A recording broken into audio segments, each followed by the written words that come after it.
Patrick Karam, qui est-il? Il est inspecteur général de la jeunesse et sport. Il est conseiller régional Île-de-France. Et il a travaillé beaucoup pour les droits de l'homme. Il a d'ailleurs docteur en sciences politiques, en religion et en pouvoir politique dans les républiques d'Asie centrale. M. Patrick Karam est chevalier dans l'Ordre national de mérite et il a été fait chevalier de la Légion d'honneur sur le contingent du président de la République, Nicolas Sarkozy, qui lui a remis la Légion d'honneur le 20 mars 2012. Alors, il a différents sujets à partager avec vous, avec nous, aujourd'hui, concernant l'Égypte et concernant aussi quelques projets sur la jeunesse. Voilà, Patrick Karam. Merci.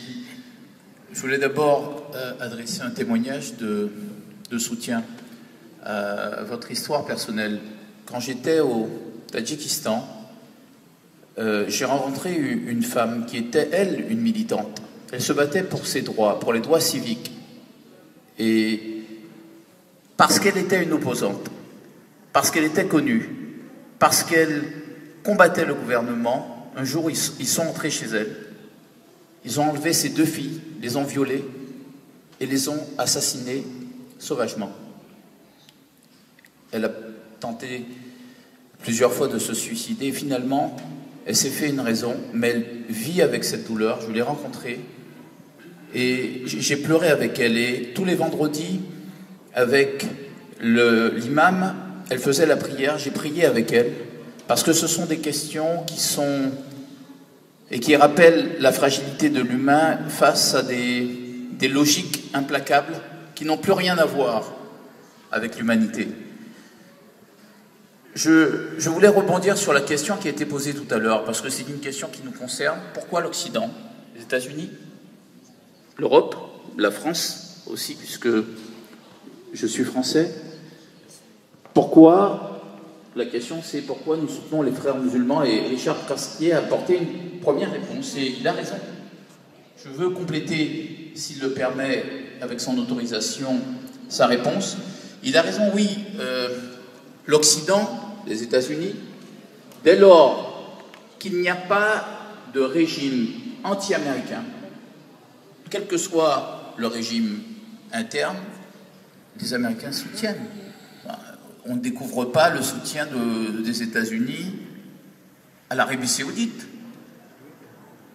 L'Arabie saoudite n'est pas, selon ce qu'il me semble, un pays extraordinairement ouvert. On ne découvre pas le soutien des Américains à l'époque aux djihadistes contre l'Union soviétique. Ils ont financé Ben Laden, ils ont financé ensuite ils ont laissé faire les talibans. Ils ont même négocié avec les talibans avant le 11 septembre. Les Américains et les Européens et les États en général n'ont pas d'amis. Ils n'ont que des intérêts, sauf lorsque l'opinion publique s'en mêle. Ça, c'est un principe simple. Ils n'ont que des intérêts. Et dès lors qu'un régime ne leur oppose pas une rhétorique violente, agressive, il faut avoir le moins d'ennemis possible, mais dès lors qu'un régime règle ses comptes à l'intérieur, les Américains, les Européens préfèrent... Les Européens sont dans une posture un peu plus moraliste parfois, mais ils préfèrent souvent détourner la tête, ne pas voir ce qui se passe. Et c'est pour ça que l'opinion publique est importante. Mais je veux ajouter d'autres raisons. Ils jouent sur la stabilité. Est-ce qu'on a besoin d'instabilité dans cette région du monde extraordinairement complexe? L'Égypte aujourd'hui est un des pays les plus influents, sinon le plus influent du monde arabe. 100 millions d'habitants en 2020, ça compte. L'Égypte est située au carrefour de 3 continents. L'Égypte aussi est traversée par le canal de Suez, qui est vital pour l'approvisionnement occidental et l'économie en général. Et l'Égypte peut déstabiliser toute une région, à commencer par nos alliés Israël. Donc, effectivement, lorsqu'on fait la balance bilan positif-négatif, eh bien on fait attention. On fait attention. Mais malgré tout ce que je viens de dire, je peux vous dire qu'on a des moyens d'action qu'on n'utilise pas. parce qu'aujourd'hui, les diplomaties sont aveugles, elles sont occupées par leur propre situation intérieure, elles sont moins occupées par ce qui se passe à l'extérieur alors que ça nous concerne. On va prendre le cas de l'Égypte, mais je pourrais dire la même chose de tous les pays du pourtour sud de la Méditerranée. Il y a d'abord un problème avec la jeunesse en Égypte. Et ce problème peut nous revenir en boomerang. 60% de la population est jeune, moins de 30 ans. Sur tout le pourtour sud, c'est entre 45 et 60-65% de jeunes. Et ces jeunes ne trouvent pas de travail. Ils ne trouvent pas à s'employer dans l'économie formelle. Donc qu'est-ce qu'ils font? Soit ils bidouillent, soit ils vivotent, soit ils vont rejoindre les rangs des intégristes qui font espérer le paradis, non pas sur terre mais après, soit eh bien, ils vont à l'étranger. Et là, c'est notre problème. On n'a pas été capable de comprendre aujourd'hui que ce qui se passe à nos frontières nous concerne. Ça concerne ces États parce qu'ils peuvent être déstabilisés par cette jeunesse qui est forcément mécontente, qui ne trouve pas à s'employer, mais ça nous concerne. Deuxième chose, c'est, et c'est extrêmement important pour l'Égypte, les problèmes économiques. Les problèmes économiques aujourd'hui sont majeurs. Vous savez que l'Égypte a perdu, divisé par 3, ses devises. On est passé de 36 milliards de dollars de devises à 13 milliards de dollars en 2 ans. Morsi a bouffé les devises de l'Égypte. Aujourd'hui, Morsi vit avec des prêts ou des aides. Le Qatar, 3 milliards d'euros récemment, la Libye, 2 milliards. Et puis il demande l'aide du FMI. Au départ, c'était 4 milliards 8, maintenant on est plus autour de 6 milliards d'euros. Mais le FMI dit à Morsi, d'accord, si on vous prête, va falloir que vous respectiez certaines règles. Sauf que si Morsi le fait, ben, il y aura des tensions sociales. Quand les frères musulmans sont dans l'opposition, ils disent l'islam c'est la solution. Sauf que maintenant, ils ont les mains dans le cambouis. L'islam, c'est pas la solution aujourd'hui concrète de gestion de l'économie égyptienne. Et les Égyptiens le voient bien. Même les poubelles ne peuvent pas être ramassées. C'est ce qu'on citait tout à l'heure comme exemple, alors que ça faisait partie de leurs engagements. Ça veut dire quoi? Ça veut dire que si les frères musulmans restent au pouvoir, malgré la montée en puissance de l'opposition, ils finiront de toutes les façons par être décrédibilisés. Parce qu'ils ne peuvent pas réussir aujourd'hui dans la situation économique actuelle. La situation qui ne permet pas aux touristes de venir.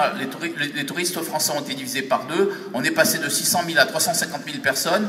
Certes, les Allemands et les Anglais sont encore là. Les Russes arrivent. Combien de temps ça va durer? Et puis les investisseurs, ils ne veulent pas venir. Si, les Chinois, eux, n'ont pas peur. Ils arrivent. Ils se disent, tiens, il y a de la place, on va venir. Ça ne suffira pas. Aujourd'hui, l'Égypte vit à crédit. Et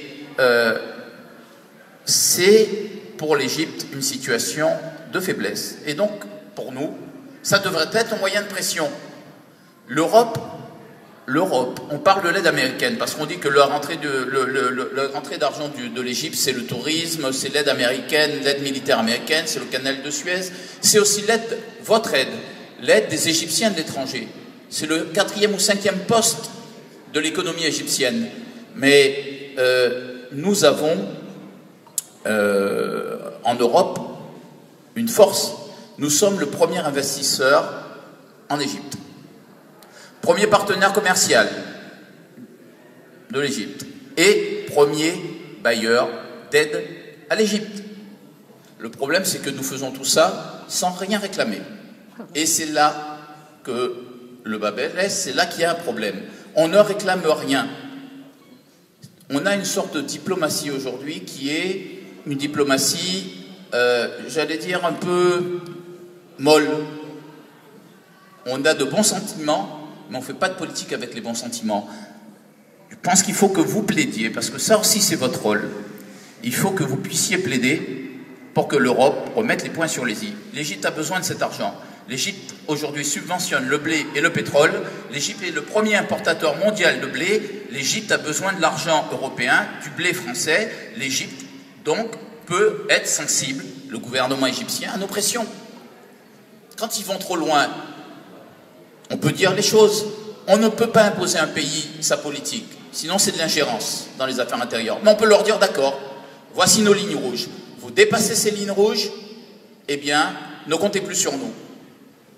Eh bien, moi je vais vous dire ce qui pourrait être des lignes rouges pour ces pays. Première ligne rouge, ça doit être le comportement, ces 3 lignes rouges qui valent autant, le comportement international de l'Égypte, dont le respect des voisins, et Israël en particulier, mais pas seulement. Il faut lier l'aide à ce comportement, ce bon comportement international. Il faut le lier aussi à la situation des femmes, parce que c'est aussi un marqueur. On voit bien qu'il y a une régression aujourd'hui en Égypte. On voit bien que les femmes n'osent plus s'habiller comme elles pouvaient le faire avant. Elles craignent d'être agressées. J'ai entendu les témoignages. On voit bien qu'il y a une régression formidable en Égypte. Et face à ça, l'appareil sécuritaire de l'État tourne les yeux, parfois même encourage ces excès. Mais c'est la même chose pour les minorités chrétiennes. Ça doit être pour nous, et je le dis d'autant plus fortement que je suis d'origine libanaise, maronite, chrétienne. Mais j'appartiens à ce qu'on appelle, mes ancêtres, les minorités chrétiennes, les minorités d'Orient. Je dis très clairement qu'on ne peut pas laisser des horreurs se poursuivre en Égypte et tourner la tête. Et je dois vous donner un exemple simple. En Europe, il commence à avoir une prise de conscience. Une prise de conscience d'abord qu'il y a des persécutions religieuses, une prise de conscience d'abord par le Parlement européen et par l'Assemblée parlementaire du Conseil de l'Europe. En 2010, ils ont invité les États européens à élaborer une politique globale pour créer un asile fondé sur des motifs religieux, fondé sur des persécutions religieuses. Effectivement, il ne s'agit pas d'encourager le départ, mais il s'agit aussi d'accepter des gens qui sont en situation de subir, de souffrir dans leur pays, parce qu'ils ont de telle ou telle religion, ou parce que, tout simplement, ils veulent changer de religion. Qu'on puisse les accueillir. Ça, c'est la politique défensive, mais la Cour de justice des communautés européennes est dans cette logique. En 2010, elle a décidé qu'il fallait accorder l'asile en cas de risque pour l'intégrité physique du seul fait de l'appartenance religieuse. Ça veut dire qu'il suffit que vous soyez en Égypte. C'était le cas de la... C'était en fait le cas de femmes qui s'étaient converties en Iran et qui étaient persécutées. Le simple fait d'être de religion différente et de s'être convertis, eh bien pour eux, ils considèrent que il faut leur accorder l'asile politique. Mais ils sont allés plus loin. Et c'est le dernier arrêt de la Cour de justice des communautés européennes concerne un copte égyptien réfugié en France. La France a voulu l'expulser en disant, écoutez, il est là, on l'accuse de prosélytisme, mais s'il va en Égypte, il sera simplement emprisonné. Bien, la Cour européenne a dit non. Vous n'allez pas expulser cet homme, parce que s'il va en Égypte, il subira un traitement inhumain et dégradant. Pourquoi? Et c'est ça qui est intéressant. Parce que la Cour dit très clairement que les autorités égyptiennes, aujourd'hui, ne protègent pas les minorités chrétiennes. C'est une autorité judiciaire, mais qui prend un acte fort politique que nos gouvernements n'ont pas le courage de poser. C'est extrêmement important, cet arrêt de la Cour de justice des communautés européennes. Vous devriez vous en servir pour alerter les gouvernements. Moi, je vous donne la date. Vous allez la chercher cet arrêt. C'est un arrêt du 6 juin 2013. La Cour dit très clairement qu'il y a une absence de réaction des policiers et de l'autorité, des autorités de l'Égypte, et qu'il y a un doute sérieux quant à la protection qu'ils donneraient aux chrétiens. Donc très clairement aujourd'hui, il y a une prise de position que nos États, que nos gouvernements devraient partager. Et pour moi, il y a une deuxième chose que nous devrions faire, et je vais m'en tenir là, c'est ce que l'Europe a commencé à faire, c'est avec le processus de Barcelone qui a été lancé en 1995, c'est-à-dire que l'Europe a décidé qu'avec les pays du pourtour sud de la Méditerranée, elle allait faire un programme qui s'appelle Euromed. Et puis ça a été un programme qui a été complété par le programme PEJA. Je ne vais pas rentrer dans les détails, mais de quoi il s'agit? Il s'agit simplement de favoriser un dialogue interculturel entre jeunes de part et d'autre de la Méditerranée. Il s'agit de permettre l'émergence de citoyens actifs, la formation de citoyens de l'autre côté des frontières. Et ces programmes valent pour l'Égypte, mais ça vaut aussi pour la Tunisie, l'Algérie, le Maroc, Israël, le Liban, etc. Ces programmes, malheureusement, sont en baisse. Mais que peuvent permettre ces programmes? Moi, je vais vous le dire. On voit bien qu'en Égypte, la révolution a commencé par les jeunes. Pourquoi? Parce qu'il y avait des organisations jeunes, peut-être plus formées que dans le reste des pays arabes, mieux organisées. Ces organisations de jeunes ont mené le combat. Aujourd'hui, qu'est-ce qu'il faut faire? Eh bien, il faut les aider. Il faut tout simplement investir sur ces jeunes.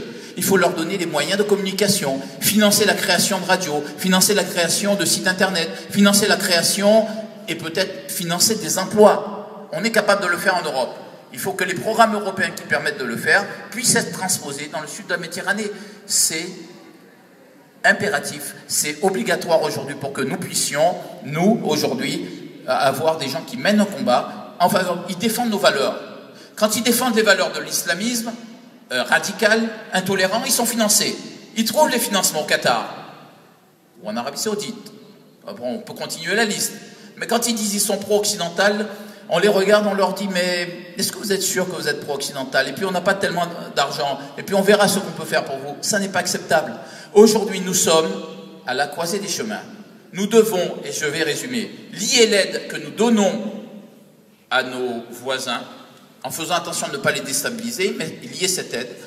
Et l'Égypte, qui accueille des touristes, est capable de comprendre qu'on ne peut pas tout faire, parce qu'il perdrait la manne touristique. On ne peut pas tout faire, parce qu'il pourrait perdre la manne de l'aide européenne. Elle est capable de le comprendre, mais il faut le dire, et il faut le dire fort. Et comment? Je vous ai dit tout à l'heure que l'État n'a pas d'amis, mais que des intérêts. Ben, tout simplement, votre action peut permettre de mobiliser l'opinion française. Et Richard Prasquier disait quelque chose de très juste tout à l'heure. Moi, je suis 100% d'accord avec lui. Je me souviens qu'en 89, pendant la guerre du Liban, entre la Syrie et, à l'époque, les chrétiens, on a résumé ça comme une guerre syrie-chrétienne. C'était plus complexe que ça, puisque les musulmans aussi étaient, une partie des musulmans était aussi du côté chrétien. Les Français se sont levés comme un seul homme parce qu'ils se sont dit c'est les chrétiens d'Orient. Et Richard Prasquier a raison. Ici, la France est un pays qui reste très attaché aux valeurs chrétiennes. Elle serait tout à fait prête à se mobiliser dès lors qu'elle aurait connaissance qu'il y a une forte minorité chrétienne en Égypte. Elle l'ignore. C'est votre travail, ça. Mais cela passe par un impératif, c'est l'unité. Je n'ai pas de leçons à donner, je n'ai pas de conseils à donner. Mais dimanche, vous allez manifester à Paris. Il y a 4 organisations. Ils appellent à manifester devant l'ambassade d'Égypte à 4 moments différents. Est-ce que vous croyez, en affichant cette division, est-ce que vous croyez que vos revendications sont crédibles? Est-ce que vous allez pouvoir être entendus? Est-ce que vous croyez sérieusement qu'un gouvernement occidental vous prend en considération et vous respecte? À vous de montrer que vous savez faire l'unité, mais parce que de cette unité dépend pour vous la suite et ensuite le dialogue que vous pouvez avoir avec l'opinion française. Ce n'est pas un dialogue avec les politiques seulement, c'est aussi un dialogue que vous devez avoir à travers les médias nationaux, mais vous pouvez le faire seulement si vous êtes unis avec l'opinion française. Merci à vous.